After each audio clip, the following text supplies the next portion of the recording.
This is Unexpected with Hannah Love. In this podcast, you will gain a new perspective of how God loves you enough to call you to things that you couldn't have imagined for yourself. Welcome to Unexpected with Hannah Love. It's a new year, babe. It's a new year. I thought I'd put a poll out last night. Probably did it a little too late. We didn't have as many questions as I'd like to, but I've got a healthy list of things we can run through. But we are going into the year, and I actually wanted to do an episode where we sat down with a fam. But as we know, Branson didn't happen this year. Not yet anyway. Weather and illness struck. So instead of sitting down with a fam bam, I am going to sit down just with you, talk about stuff for the new year, talk about family, talk about stuff that we do and practice in our lives, and just a healthy way to kick off our year in our marriage and our family. So that's what we're going to be talking about today. That's what we're going to be talking about. Hopefully this mic is working. Yeah, you found this mic. We've got a real hodgepodge of things set up here going on here, but I think it's working. Handheld. I'm looking at audio being recorded. That's promising. But I digress. Okay. I'm using a lot of new words. Digress is one of them. That's fancy. Yeah, it's the first time I've used it this year. Okay. Yeah. We've got about an hour before we have to pick up Asher from school. So let's get going. We're going to get right in. And I think what you just mentioned a while ago is a good place to start. Because I think as couples, a lot of people ask us, how do you guys juggle everything at once? And, we've got tour coming up, all of these things at once. How do we prioritize our marriage, our family time, and all that? And I think you touched on it a while ago, but one thing that we got to do a couple weeks ago, or whenever it was that we sat down, we try to do this every year and kind of have a husband and wife meeting together ourselves. Actually, that's allowed. This is the first year we've done it. We've had good intentions years past, but this is the first year that we actually sat down and wrote it down. We've had the discussions in years past, and we wrote it down. We basically sat down and did goals for the year, but more than goals, we kind of did these listening prayers and just said, Holy Spirit, what do you want from us this year? What do you want in our marriage? I think you've got your notebook there. You can share a few of we wrote it down. So you've got the exact questions that we asked, and we just did some listening prayers and listened for what we felt like Holy Spirit was saying to us, for each of us, and for our marriage and for our kids in the new year. Yeah.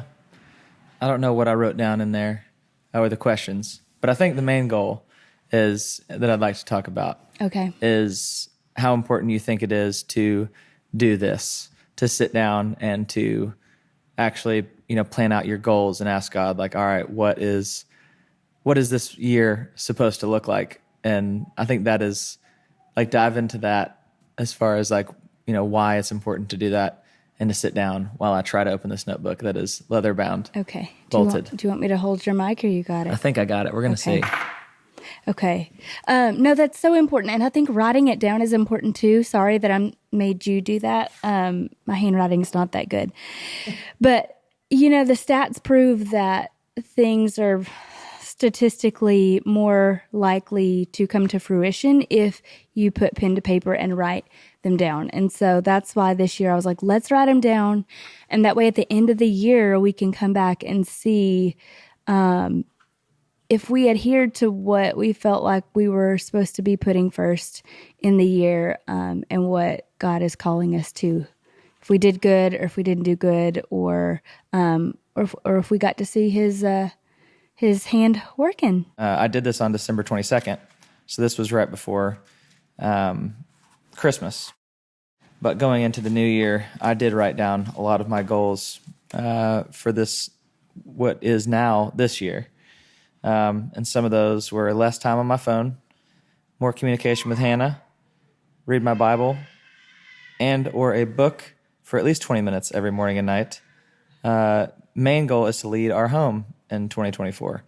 And that's been a big thing for me, is just leading and making sure that I'm the one that's kind of leading the charge in all of these things. But that's kind of what I wrote down. But I'm also I wrote down for a few days, actually, of the year. I'm not good at journaling, but I try.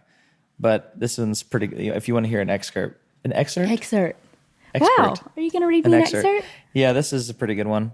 This was December 23rd. Sitting by the fire with Hannah.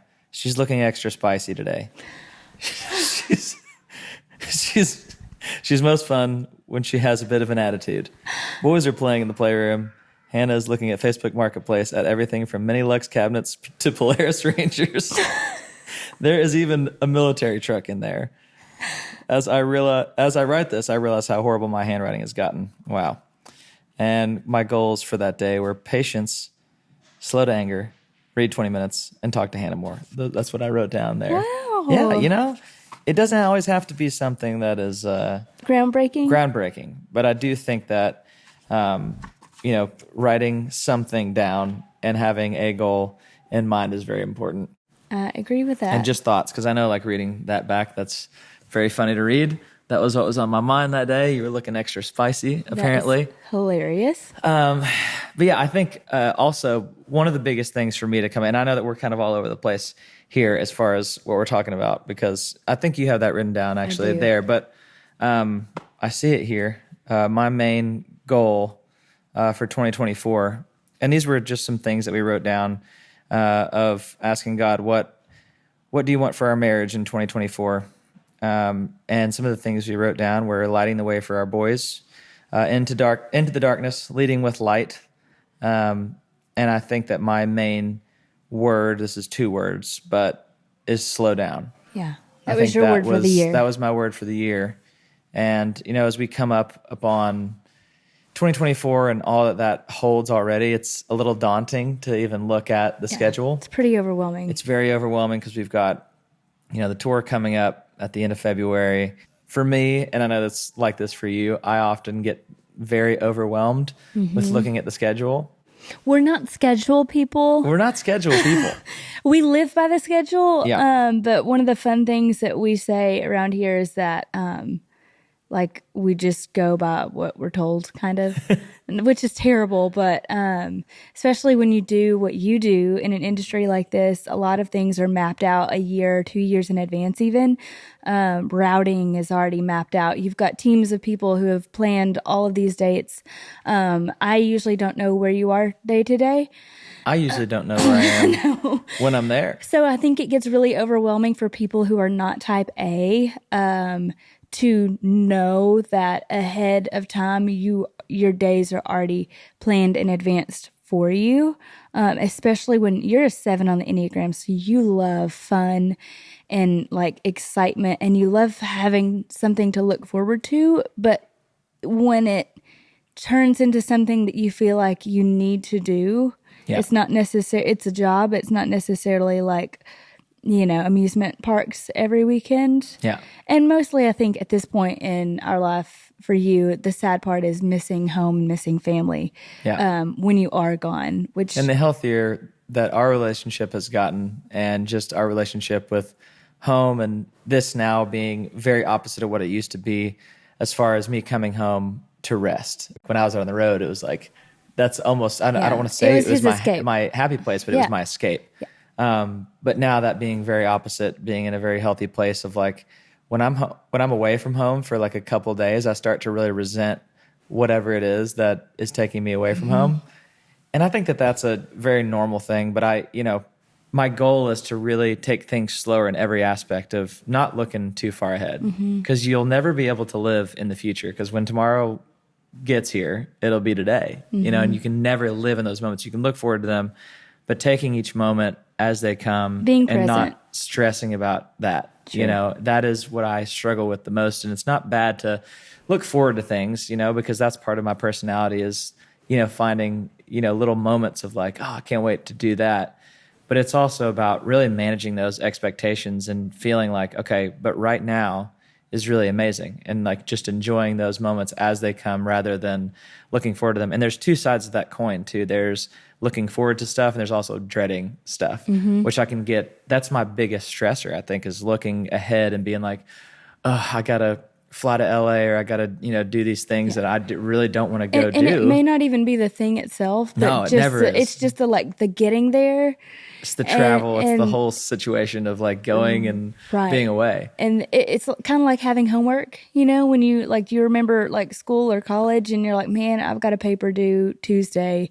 And if I could just get that paper done, but then you have another paper on Thursday and it just kind of like in your brain, you just never have you start to stack these papers up mentally and it's like having a to-do list a mile high on your desk that you're like, I don't even know where to begin with this to start to process it. And I think that is really just the only way to, and I've been doing a lot better with it as far as not really stressing about things that we have in the future. Mm-hmm. I mean, there were so many anxieties, especially on like the last tour we did, where, I mean, besides just the overbearing, obvious elephant in the room of having COVID around, and that being just a thing. And we were kind of the first to go out and do it. And there was always something with that was always like they were a one stressor. of like a very few, like a handful of people that went out during that time. Yeah, that actually finished. I mean, it was something like, there was 50 tours that were supposed to go out and we were one of 9 that actually finished it. That's crazy. Which is wild. But there was always something with that to like stress about. But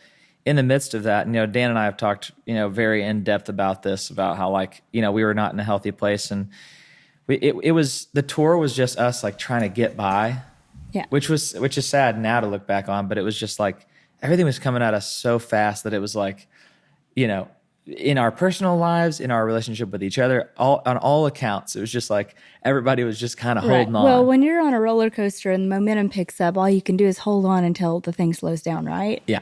And we were just not in control. That was our life. That was the feeling of just not being in control.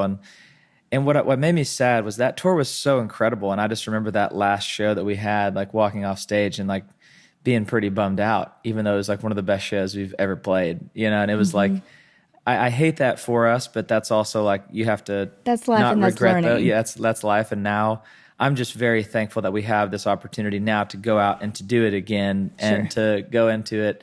And both of us are in a really good place. And so that is like, I'm very excited about that. Well, I think, not to cut you off, but I just wanted to tie in that a lot of people actually ask about boundaries and about balance. Balance is the right word. Just in balancing tour, marriage, God, like all of the, I mean, they're all like, big parts of our lives. That's what our whole lives revolve around. So the balance of how do you do that and be healthy? And I think we've lived through a lot of years of doing it not so healthy. And then we've been really candid over the last couple of years about some of the stuff that we've gone through in our marriage. And that was like personal life mixed with your schedule and like career life. So if y'all didn't catch those, there's a 1 episode and a 2 episode. And last time was about your health journey and how that's really bled into where we are now. And the fact that we're even sitting down talking about, we prayed through our new year and we're going to listen to what God wants for our new year. And these are the things that we're going to try to apply to bring balance to all aspects of life. So I'm really proud of you for that. And I'm proud of us for all the work that we've done. I'm proud of us as well. Not to plug us, but not to plug us, but to plug consistency and discipline. And discipline. I think that the biggest thing probably that I've learned through all of this is learning, obviously having consistency in your life, no matter what that is, even if it's something small, like, all right, I'm going to get up at this certain time, or I'm going to put down my phone at this time, like whatever it is, it just having those boundaries, and it's like boundaries probably isn't even the word for what I'm talking about here specifically. It's really more like making sure that you have those routines set in place. Like, all right, this is going to happen every day. Right. Like little things that we do. Like I go to the gym every day. We both go to the gym and it's like, it's a little thing, but it's an hour of our day. And I know that every single day, no matter what, even if I don't feel like it, like that's where we're going. Right. And I think setting those things in place that are kind of anchors throughout your day and throughout your week, it just starts it changes the whole routine of what you're going to do for the next, 6 days of your week. And making sure that those little things are things that are healthy and will benefit you, not only you, but your family. Yeah. Because going to the gym, I mean, it's a blessing that we're able to go and that we're healthy, and but our kids are seeing that, our boys are seeing that. They're seeing daddy get stronger, and you're doing this because not only is it helping you physically and it's going to help you be here and around longer for the kids, but you're setting that example up. And there's also crazy stats about like a boy's life and like how much longer a man will live based on the physical health of his father. Yeah.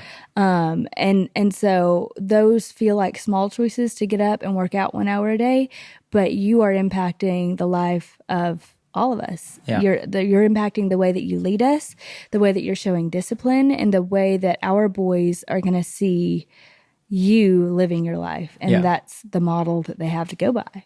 Yeah. I mean, I've been reading a bunch of, I don't want to say I'm reading a bunch of books, but He's reading a really important book right now. Tell him what book you're reading right now. I'm reading a book by Dr. James Dobson, which we love Dr. Dobson. I've grew up listening to like Adventures in Odyssey, and which he created. But just a really great, has a lot of great books about parenting and fathers in particular, and the impact that they have on the home. Mm-hmm. And obviously there's all different kinds of, there's so many, single moms, single dads, there's all kinds of variations of, how you raise a child, and, not knocking on, any of those. It can be done, in a healthy way. Absolutely. But looking at, the impacts that fathers have on their kids is wild. I mean, there was a stat in there that he was talking about. And the book is called Raising Up Boys. Raising Up Boys. And it was talking about a big promotion where they went into prisons, and for Mother's Day, they did this promotion, and it was like, you can write a letter to your mom for free and we'll send it out, and the whole deal. And they had and don't quote me on the numbers here, but I think it was like 200 and something thousand inmates that sent letters to their mom. And it was a huge success, the main point. And it was such a success, they had to go back and get more letters. They had to go back to the factory and get more cards and all these things. And it was just a big success. And so they were like, let's do a repeat of this on Father's Day. This would be amazing. And not one single inmate sent a card to their dad. And it was really just, sad. And it's just the statistics just, line up with that, with all different kinds of things of, if a boy doesn't have a dad to look up to, there are all kinds of things. Father figure doesn't have that in his life. There are consequences that show themselves throughout history. You can just look at, the history of the world. And since they've been collecting statistics, it just lines up, when the father's not in the home. And it's just and it just, all that to be said, it really showed me of, our boys are watching me very closely. And it, a couple years ago, this would have been a very overwhelming thought, because it was like, it's not fair, and I was just in this very feeling sorry for myself kind of mentality of like, I was just not in a good place. But now that I'm, looking back and moving forward, and I've really been pushing myself and, to be a better father. And I think the main thing that I had to ask myself is, what do I want for our children? And what kind of future do I want for them? And what am I showing them? Because they're obviously listening to us, but the main thing for fathers out there, like, they're watching us, period. It's not like 90% of the stuff, and I'm throwing that is not that's not a real stat, but it's like, just to say a lot of percentage of the things that they learn are not just you telling them stuff. They're just simply watching you. Yeah.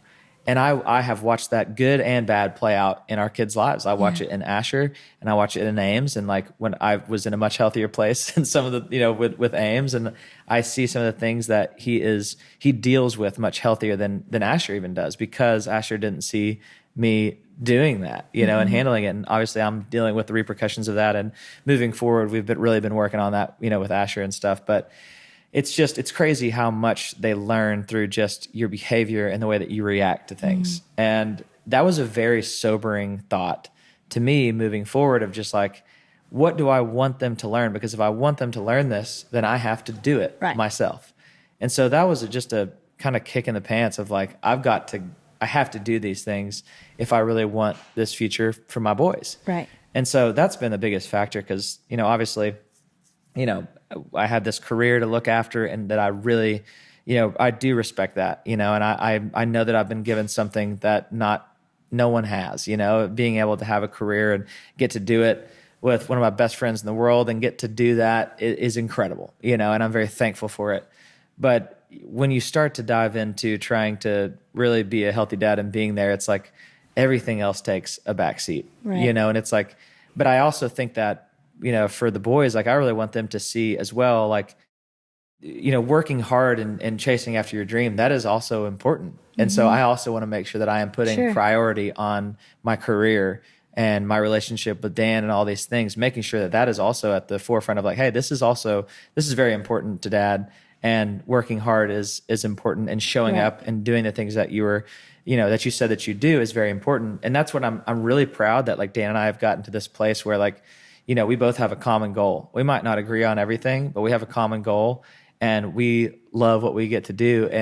And working through all that, I know that like Asher and Ames and Abram, they're going to see that, even if it's further on down the line Sure. of I'm really proud of the work that Dan and I put in, to be able to continue doing this band in a really healthy way and in a bigger way. Like I'm very proud of that. Yes. Because As that's, you should be.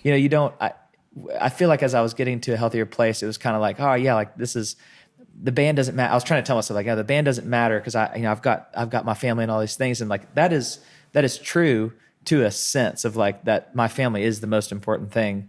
But I think it is also very important to show your kids like also hard work, and doing these things and having a career is important to Daddy for this reason, Right. and I think that it's important to show them that I also work hard in that, Well, I feel like this is probably a good place to say this is an encouragement, maybe to the millennials out there. I saw a stat, again, I don't know the number, but it like really struck me that there were some researchers that went out and said that millennial dads are more hands-on than any other generation, than any past generation of dads. And honestly, yeah, like that, if you'd asked me this a couple of years ago, I might have been like, no way, Yeah. because that was just where we were. But across the board, I can see the work that you've done, but I can also see the work that parents our age are doing. And I don't know if that's just a general, more of an awareness that we have now of like the impact that we have on our kids. Like we're all becoming parents or Yeah. have been parents for a while, and we're doing the work in ourselves. But I'm just really kind of blown away at that statistic. I mean, that's every generation in the past that we have on record, right? That Yeah. you guys are becoming more hands-on. And I also think that plays into like how much the workforce has changed. Yeah. People they don't have to be at a 9 to 5 job. I don't know. I think there's a lot of things that go into that. Yeah. But I think that the overall awareness that I think probably the main things that's like a contributing factor would be this generation, like our generation and the generation kind of behind us. It's really hard to not see a bigger scope than our parents did, just because, I mean, social media, and there's good and bad things that come from that. But I think that there's like this realization of like, man, the world's nuts. It's crazy. It's crazy out there. Like you never know what's going to happen tomorrow. And I think that being aware of more things at once, that's one good thing that comes from that, is kind of this realization of like, okay, I have to get this together, and I have to put my priorities like where they really, lie. Cause you have, and also I credit our parents as well. Cause I think that, we always say this quote of, your ceiling is your child's floor. And I think that, some of the work that, like I think about my dad, I have an amazing relationship with my dad, but I spend way more time with my boys. I get to, and that is a very unique situation. Like I am so lucky to get to do something that like I love every single day. But my dad loved, construction. He, grew up, he has a construction company, and I did that all growing up. And I spent a lot of time with him. It wasn't that I didn't spend time with him, but he worked a lot and he was gone a lot. And I think that he was not able to spend as much time at home as I get to, which is obviously such a blessing. But I think that what I learned from that was my work ethic, and working hard and seeing him do that and see him treat people right, in that space and be very respected in that community. He has a lot of regrets of like, I wish that if I could go back, I wish I could do this. But he wouldn't have been able to do that. I mean, I wouldn't have had the opportunities that I had to be able to come to Nashville and all these things of like, right. You want more for your kids than you had for yourself, right? course. That's every Yeah. parent. And ever. I think that, us being in this position, and a lot of us in our generation, is credit to the hard work that our parents put in. And so I don't want to say that they just didn't realize it then. There just wasn't really the option to be home more, but I just think that, there is a sense of that, of the realization of the bigger picture being able to be seen a little bit easier nowadays with social media and all the craziness. But along with that comes just a myriad of other you problems. realize that to an extent you're competing with the world for the ear of your child. Yeah. It's your voice versus, the world's voice. And right now we live in this bubble where our kids are small and they only hear what we say to them, and the people that we allow them to be around, and the school system that we allow them to be, in. And those are all choices that we make specifically, and we have to pray about, because let's be honest, the church and the school and all of these outside entities are just supplementation of what they should be getting at home from us first. Because if we don't fill them with the truth and with knowing who they are and reiterating that, then when they get out in the world, it's what so many adults face today, every day, even us, we're grown. And if we let it, the world's voice can become so loud that we get lost, we get confused, we get distracted, and we forget who we are and what God says about us. Yeah. Like, it's deafening. If you just step foot outside, and by outside, I mean like open up your phone and start scrolling. You can lay there for 4 hours a night. I've done it. And you kind of come out of it and you're like, whoa. Yeah. It's crazy. Yeah. And so for this brief window of time, we have the honor and the privilege of getting to mold and shape our children according to like what God asked us to. At least that's what we're trying to do. I think the biggest thing for me is like, finding peace in that's that. why I think that, being in a healthy place ourselves, we can genuinely say, like, obviously our kids are going to go through their own search for the truth. They're going to go out there and they're, everybody does, that you have this moment in your life where it's like, this is what your parents said. Right. But now I'm going to figure it out for myself. Yeah. I got to figure that out for myself. I was always that way. Yeah. But now something that I can really say with conviction is like, I've been in the highest of highs and the lowest of lows and experienced these things, but I've never, you can believe in God or you can not believe in God. That's, there's people out there who obviously have their own beliefs on everything, but there's something that I could never deny when it came to God, where it's like, I will never find peace like that. True peace. And I've tried everything. I've tried alcohol. I've tried, all these things where it's just like you try to quiet the noise of your head. And it's like, I've never had peace like this than just being in a healthy place and having a relationship with God. There's no other replacement for me. And it's like, if you don't believe me, like try it yourself. You could knock it and say that's crazy and you're wild for even believing in God. But it's like, I don't What's care. there to lose? Yeah, what do you got to lose? It's kind of like, Jesus Revolution. You see this whole generation of kids that are searching. Yeah. And, there's all these psychedelic drugs and they're just like trying to find something. Yeah. And that was kind of how the Jesus Revolution was born because people were asking questions. They were asking. They want to know. And they wanted that peace and they were chasing it in all these different ways. And these things sound like crazy sometimes that's what like... It does, but history repeats itself. 100%. And so here we are, and I feel like we could be on the brink of another revolution, of an awakening of this generation, because I don't know in the history if there's ever been a generation that's been more lost and more inundated with the noise of the world. Yeah, which is a great transition into what, another thing on our list that we talked about was noise. Yeah. And what we mean by noise is like anything that distracts you. Yeah. Distractions. And there's just so many distractions. That's another and it can goal be good. of mine. I mean, distractions, they can be disguised as good things. Yeah. But if those things are taking the place of God things, you just might need to reprioritize. Yeah. And there's all kinds of things that like, I'm trying to implement this year in my life at some point, and a lot of them have to do with just like my phone.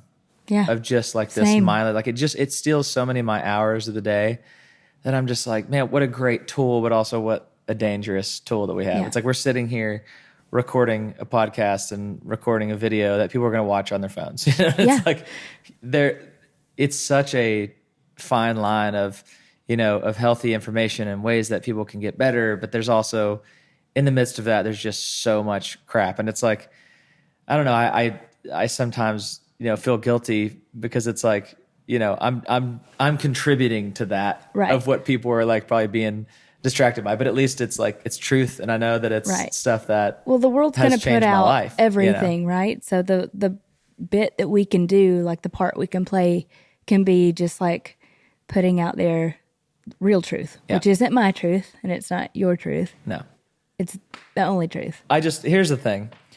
I think with this year, there's just so much crazy stuff going on in the world, and it's wild. But all of us, you and I, do not have all the answers. No. But I think that sharing things that have personally impacted us, which everything we've talked about today is things that we have seen have changed our life. I mean, my life completely changed a couple years ago.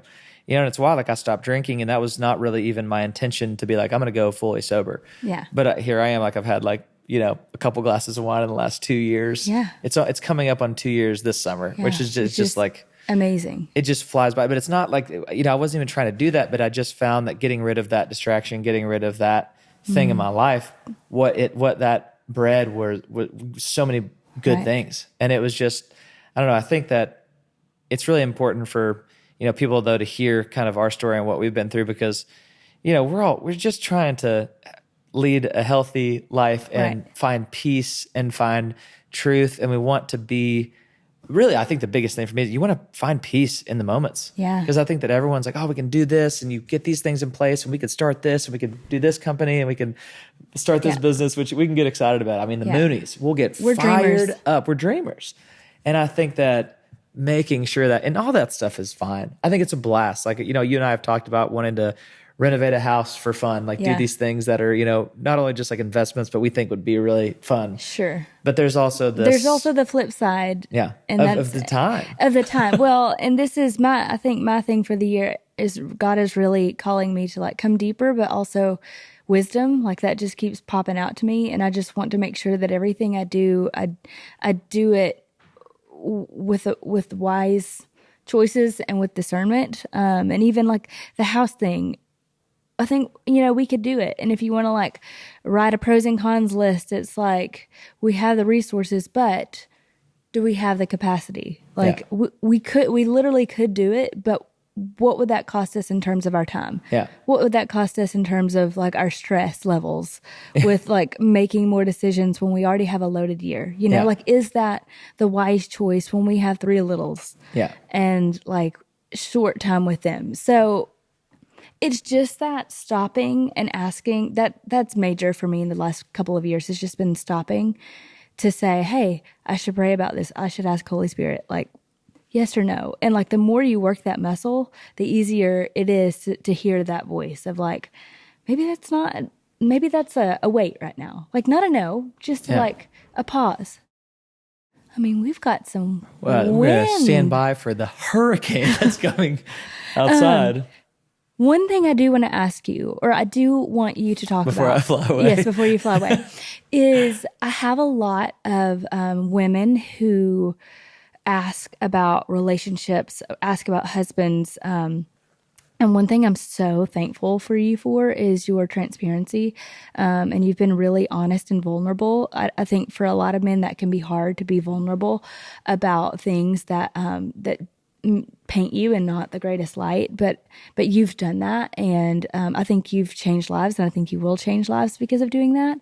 But I've had a lot of women that ask, like, how do you make your husband lead the house? And that's not I couldn't make you do anything. And if you go back and you listen to parts of our story, like I truly had to come to a place where I gave that and you to God, and you had to make that choice. Mm-hmm. But I think a lot of women want to know, what can they do to spur their husbands on? Because hypothetically, their husbands are working hard.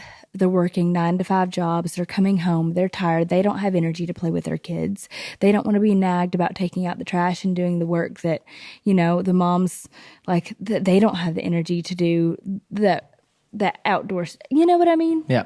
No, 100%. I mean, I think there's a pretty easy answer to it. I think How do you get there is my question. I think you get there by yourself, for one thing. Yeah. Take that with a grain of salt. I mean, you get there with God. God.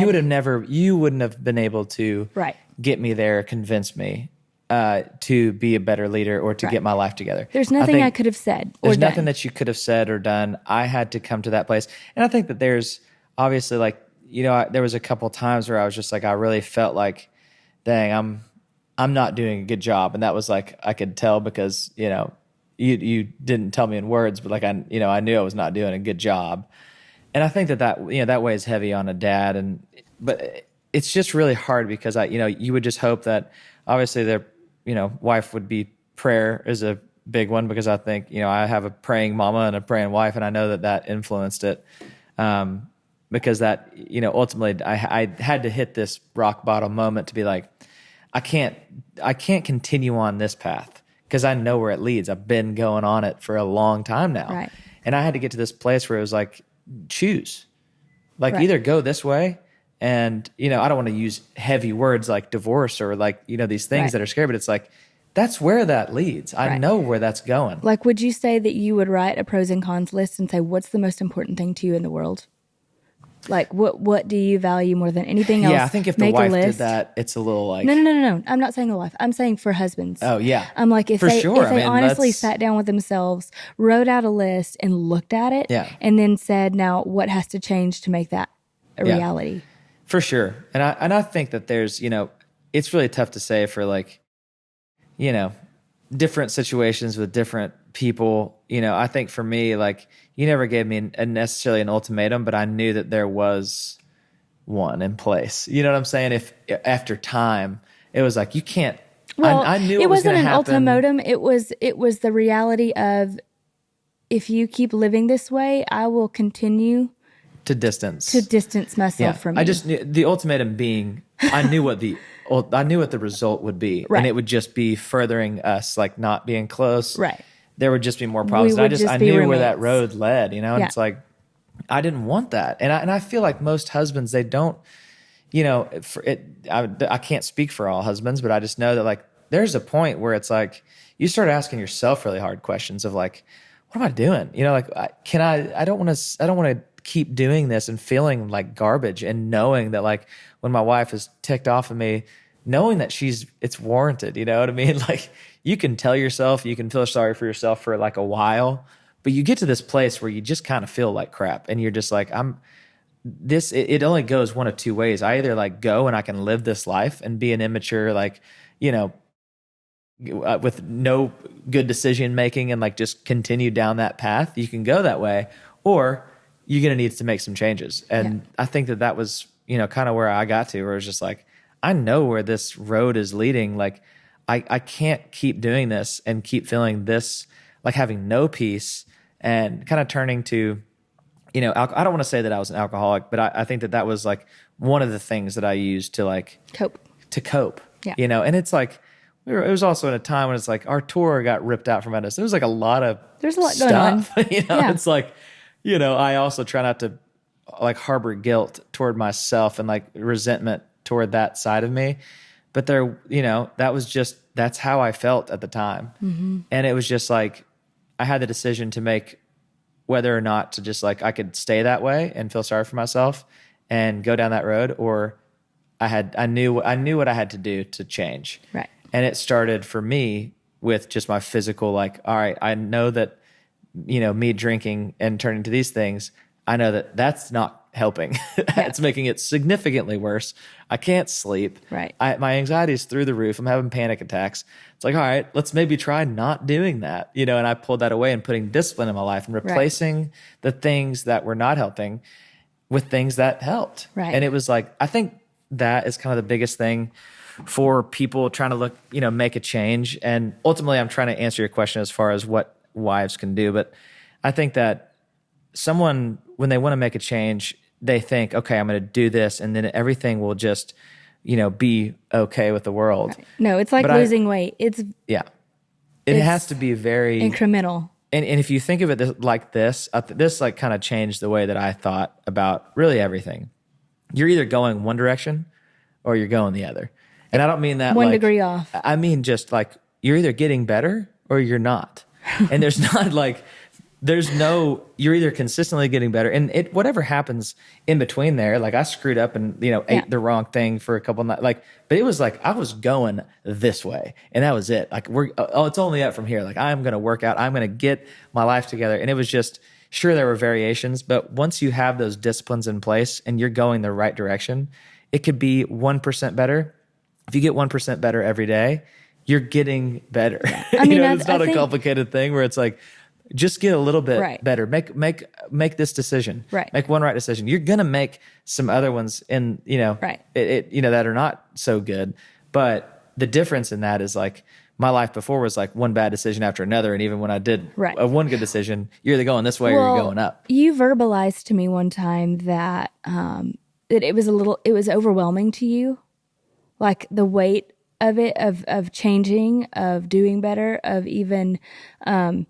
Because for me, we had that conversation of I didn't go into this wanting to be the leader of our family, right? Yeah. And so for you, and I just kept clinging more and more to the Lord and to the Word and like leaning on that. And I think it made you a little resentful. And also you told me that it made you feel overwhelmed, like you couldn't live up to that, and so you didn't want to. Yeah. And I've talked to other people, and they say, "Gosh, that really that resonated." Yeah. Because it's a tall order, right? To look at where you're at and then to see where you want to be, and you're just like, for a lot of guys, it's like, well, I can't do that. She's doing great. I can't get there. She's doing fine, so let's just let her do that. Yeah. And it just becomes this overwhelming thing where you just like, rather than fail at that too. Right. I'm going to just give up. Because I think guys, especially men, can get to that place where it's like, well, if she thinks I'm a piece of garbage, I might as well really be a piece give of it garbage. a run. Yeah. You know what I mean? And I think that's like obviously not healthy, but I just think a lot of guys feel that way, where it's like, you get to this place where it's like, well, these are unrealistic expectations that you're putting on me. Right. And so I'm just going to go the opposite direction of where you want me to go. Yeah. And I think that, it's really tough, because if I wouldn't have decided it for myself, I don't think there's anything that you could have said to change my mind until I got to that place where like I was on the up and up, and I was like, okay, how can I get better? Then I can ask you, what are some things that I can do that would, help our relationship and communication? And it's all those things. At that point, your wife you can be, drop your pride and be like, all right, how can I get my wife to pull me up there? Once you start viewing your wife as your helpmate and your partner and the person that you signed up to literally do life with, instead of the person that's trying to attack you or put you down, because I think even in the early days, part of it was pride, right? I can say that honestly. So everything that I would say, even if it was coming from a place of love, felt like an attack. Yeah. Because you're embarrassed, and I think men, they want to be the leaders. They do. Well, and that's how God designed it. Yeah. And God, if we want to talk about this for a minute, God also designed women to submit to their husbands. And the way I look at that is the woman stands next to her husband. Eve came from the rib of Adam. We came from the side. We stand by your side and we become one. But you are the head and you do lead the family. And I have like a line written in my phone right now for an episode just about husbands and their choices that they make. And naturally, by default, whatever choices you're making leads our family. You not drinking makes me not drink. Not that I was ever a drinker. So whatever your choices are, they're going to bleed down into your wife. So that's why I'm saying, even like that's how God designed it. Yeah. You are leading us with every choice that you make. And the desire, I think, of every woman's heart is to have a husband who leads the family. Yeah. I mean, that was the desire of my heart. And then I faced a time a year ago where I had to apologize to you and be like, hey, I'm sorry because I haven't even given you the space to do that. Yeah. I also know that what the word tells us and what God's heart is for marriage ultimately is supposed to point us closer to him in that relationship. Yeah. We, the body of Christ, we are the bride of Christ, and he is the groomsman, and he will come for us. And so the what's the word I'm looking for? Yes. The institution of marriage Yeah. is meant to reflect that Yeah. and to teach us to go deeper, and it's sanctifying. You sharpen me. You cover the places in me where I'm weak, and Yeah. I cover the places in you where you're weak. And I think that now in our healthier place, we can see that now without feeling attacked. And so Yeah. now when you come to me and you verbalize something, instead of getting defensive about it, I understand that you're just covering a place in me that you see needs work, Yeah. right? And you've become so much better at that too. Like Yeah. I can point something out to you and you're like, I'm sorry, I'll do better. Yeah. Which is like crazy. If you told me that 2 years ago, I'd been like, no, that's not my husband. Yeah. Yeah. Well, life just gets better too. It's like, I think that, watching over the last 7 years, our relationship and all the hardships that we've had to go through, it's just, there's something so incredible and something incredibly rewarding about working hard on your marriage and really like putting in the work. Yeah. And now it's like I look back at all like the fights and the whatever like that we went through, and it's just like what a fun journey. You know what I mean? Like I mean, it feels like it's sucked been at the time. 100 years. Yeah, but it really sucked at the time. But it's like now it's just like I don't know. I have a life partner that we've been through some stuff together. You know what I mean? It's like I think about the same. With Dan, it's like we went through some stuff together. But now, like being on the other side of it, like what a and how much deeper that connection is, and like how much healthier it is to like have fought and won the battle of ourselves. You know what I mean? Where it's like that's hard work to like admit when you've done something wrong or like work on something that makes you feel gross, because we're all prideful and we all think like, oh, well, I didn't do anything.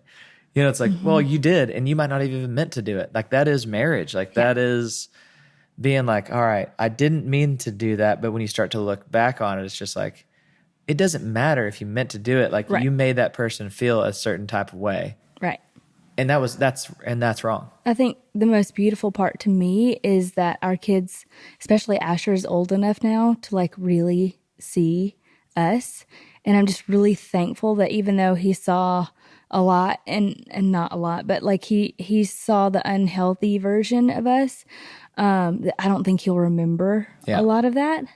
And Ames and Abram, like they're coming into it. They got lucky. They got and to better see time. better days. We're not perfect by any means, but just the willingness, I think, to work on hard things and not to run. We're doing it for as much for us as for our kids. We're setting them up so that they know, like again, our ceiling is their floor. I think to wrap a lot of this stuff up, I think that it's really important, for people that are looking to maybe have a better marriage, or just whether it might be, physical, like you want to get healthier mentally, physically, spiritually, whatever it is. I think that the danger of, trying, like, because we'll go through these things of like, in the new year, like I'm going to have a New Year's resolution. Mm-hmm. And I think that resolutions, it's not that they're necessarily bad, but like they're always pretty unrealistic expectations that we put on ourselves. Not always. Right. But I think that some people are like, all right, I'm going to do this, or I'm going to not drink all of January, and I'm not going to do these things. And it's like, sure, that's like cool and healthy, but like, what do you want? Yeah. You need to ask yourself, like, what do you want? What is the end goal? Like, do you want to feel better? Do you want to cut down on your alcohol, or you want to cut down on these things? It's like the way that I truly made a change, it was not, because I've done a million times, I've done like the whole 30 or the whole thing. It's like, so you want to lose weight for 30 days, then do the whole 30. If you want to not drink for 30 days, don't drink for 30 days. But if you want to make a change and you're like, I'm going to do this, you make the life change, and you say, all right, I'm going to give myself 6 months to do these things and to change my attitude about this. I'm going to change my habits. And if you do that for 6 months, you might not keep all those things. Like if you're trying to stop drinking, like maybe you don't stop drinking forever, but if you give yourself 6 months, you're gonna have an answer of like whether it makes you feel better or not. And it'll also be a long enough time that you're like, I don't really want to go back to that because it was a lot of work. 6 months is a good marker to do anything. And not that you need to put those parameters on like, I'm going to be a good husband for 6 months. Yeah. I think the point that I'm trying to get across is that if you want to make a change, you don't need to put like 6 months. If you need a number is a good marker. Right. Because then you can kind of, by the time you get there, a lot of those things a lot of the kinks get worked out. Right. But I just think that you just have to start. Was going to be my original point of just, you have to start with something small. If you're trying to lose weight, if you want to kick off with a Whole30 or whatever it is, like so be it, but like have plans after that. Like have 6 months planned after that of like, this is going to be my kickstart. Whatever it is going to jumpstart and start your things. If you want to know the Bible more, read 1 page a day. Yeah. Like something attainable, something you can do. Something very attainable of like you want to work out. Go do literally just anything. Yeah. Go do something. Go walk, go whatever. And then like that'll lead you down that path of discipline. Because once you can do something consistently, it doesn't really matter what it is. Like you're going to see a change in yourself. I think for me too, the more important point isn't even like, what do I want for the new year? It's like, God, what do you want from me this year? Sure. Yeah. And I think that's why it was important that this year we sat down together. And of course, we asked God separately our word or what you want from each of us. But also we asked, like, what do you want from our marriage this year? Mm-hmm.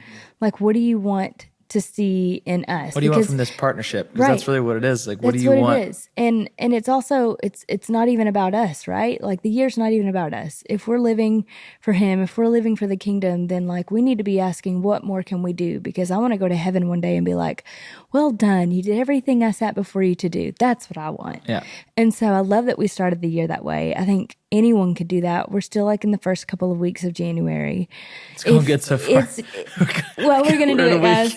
I love that we started that way. And I love that we intentionally asked about each of our boys too, because what's beautiful about it is each of us got like the same response, like in our hearts, in our spirits about what we need to pray and how we need to pray for each of our boys individually. Yeah. And that's like a guide for the year of how we want to pray over our boys, specifically for them and how we know that God wants us to pray for them. And I'm excited to do that and then to see the fruit of that.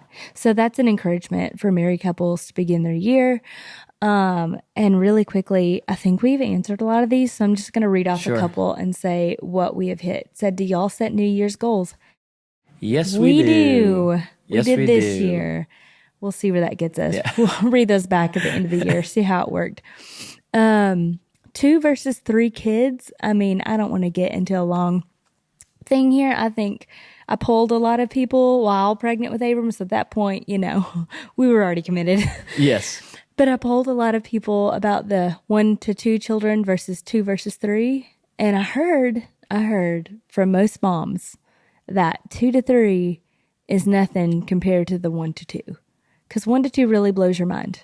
Yeah, you're doubling it. You're doubling it. If you think about it in numbers, it's 1 50% to 2 more. Is you're actually doubling it. And then a third one is that's 33%. That's 33%. That's no big deal. Just welcome to the party. Yeah, and a fourth. Honestly, I mean 25%. Yeah, I mean that's nothing. Another baby's on here, but I feel like someone's missing. Like I don't want to stress you out, but in God's time, whatever God wants, I don't care. But I just feel like someone along the line, Yeah, I just got my baby weight off. Oh, wow. And so we'll talk about that. Okay. A little harder for me. So, okay. I think we've touched on this, but how do we make marriage a priority while Shay is touring? I think I can safely say on my end that that's where a lot of my stress has come from in the last few weeks because I just mentally know that's what we're gearing up for. It's important for me on my end to make sure that our boys have routine at home and that it feels normal because our life is anything but normal. So for me, it's like school. I'm not going to jam pack their schedules with like camps and like stuff to fill every hour. I'm not. I'm like, come home, be children. We're still in our precious like baby years. Asher's growing out of it, but I'm cherishing that time and I'm not going to rush it. I'm just not. That's what I can do for them at home. Yes, we'll go out and see your shows that are close to home or close to here or look fun. But no, we don't travel every weekend. I don't want to. It's actually a lot of work for me. Yeah, I think that For being people are like, honest. man, you were like, you must like, do the boys come out all the time? And it's like, I'm like, my gosh, not really. have you First of ever all, packed the biggest a bus thing, for... you go see one show. You've seen all the shows. You've seen all the shows. You've seen it, Yeah. you know, and it's Just a like, not different that like, you know, location. and not that you don't enjoy it, Like, but I love you, honey, but I'm good. But you've seen already like 10 rehearsals Yeah. as well. And so it's like for your And then kids, tack on it's that a lot to go it's out their there. bedtime when you even go on. And I'm Yeah. like, what a nightmare for me, Yeah. you know? Some people can do it, and I think it's great. I think it's awesome. And I think when Asher gets a little older, and even right now, Definitely. if he's out of school, Yeah. I'll take him For sure. and he'll pop on the bus. Oh, and the boys love the bus. They Love love. the We bus. actually take the bus to Arkansas in the summers just Yeah. because it's a good time. But also, But I think it's also a nice break. Yeah. Like when we get in that routine and we're doing it Yeah. well, I think it's nice because you can because I don't have a normal job. I'm not leaving during the day. Like when I'm here, I'm just here all day. Yeah. But then and it's like not that we get sick of each other, Right. but like you need a little time to miss Right. each other. But then for me, I also have to gear up to have, and someone asked if we have help. Absolutely. We don't have family here, which is maybe the hardest part. Yeah. But we do have someone that is just like family to us. She's our nanny, but I just call her family, and we love her to death, and our world could not carry on without her. But that's it. I mean, when there's only one of me here and we need to drive for school pickups and baby's here napping, like there just has to be Yeah, it more would than be one impossible. bodies in the house. And even for my mental sake, I have to get out and like walk or work out. Like I need that. And so I'm really, really thankful that we do have help. We're really blessed in that. I'm sad that we don't have grandparents that live nearby so we can like send them to, Grammy and Papa's or Nana and Pops. But Yeah. that's We're how rambling now. We are, but that's We're how we make rambling. it work. People ask, so I was just answering. People ask. Okay. How have you found other godly couples to do life with? Yeah, we will let you know when we find those people. No, we actually. Shay has a Bible study group and Yeah. I have one, and they're totally separate and they're totally different. Like mine's for women, his is for men. Totally different thing. Yeah. That's one thing that I think that right now in this season of our life, We're living in a bubble of frankly, babies. we just don't have the capacity. Obviously I have like some of my friends that are very close that I see like as much as I possibly can. Yeah. But in all reality, and that's like, I mean, just being fully transparent, like right now, trying to get together with other families is really, really hard. It's really hard. And I don't regret that at all. I feel like right now we're in this season that like, we're raising our boys and we're having Yeah. fun here, and we go do Yeah. things like birthday parties and things. But like, as far as a regular, like We're not antisocial. people coming over, like, nah. We just it's actually quite hard. Even in this industry, everyone is moving and shuffling around. Yeah. Like to even catch people in the industry, like in our sphere of like people we know that do the same things. It's like, ships crossing in the night that you even get to see them. We have good intentions. Have great intentions. It's like people will be like, oh, let's get the kids together, and it's like, yeah, for sure. And then it's like, well, that night doesn't work. Yeah. And they're like, oh yeah, we'll get together. And then 6 months goes by Yeah. and you haven't talked to that person. It's fine. And Listen, right now it's just tough. The way I see it, the season of life that we're in, we're living in a bubble, and the true friends, the OG friends, the ones that get are it. they get it, and you might talk to them once every 3 months, and it's fine because they It's just just how love you, it and they're just your be real like that friends. It sometimes. just be like that sometimes. You know? Okay, the very last thing I want to say is people ask about dating and friendships, and the one thing I will say that is super, super important, even though it's not like we have a raging friend life right now. I'm totally okay with that because I'd rather invest my time in our kids. Yeah. But the people that you keep around you is so important. Yeah. Like the people in our lives, I would rather, I say this all the time, but I would rather have 4 quarters over 100 pennies any day. I would Yeah. rather have 4 solid friendships, 4 people that I can call in the middle of the night and ask them to get on their knees and pray, and I know they're going to do that. I would rather have a handful of people like that in my life that I could trust my children to, and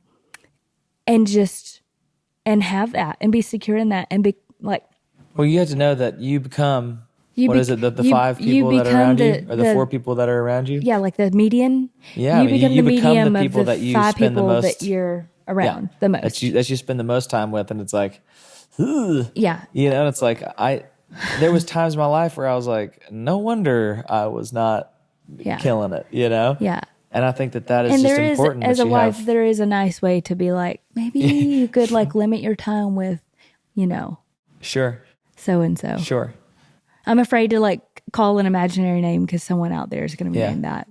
You know, I'm really thankful again, babe, that you sat down with me today. We were supposed to have like a deep dive family talk. I was really going to get into some topics.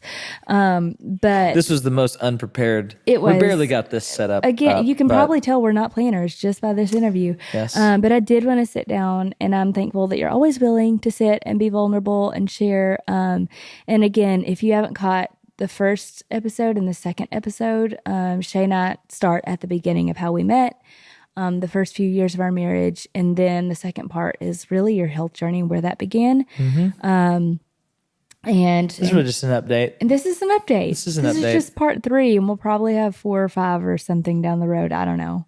Okay. It was a lot of fun to be able to sit down with you. Yeah. I love you. I love you. I'm proud of you. Here's to getting 1% better in whatever we do every day.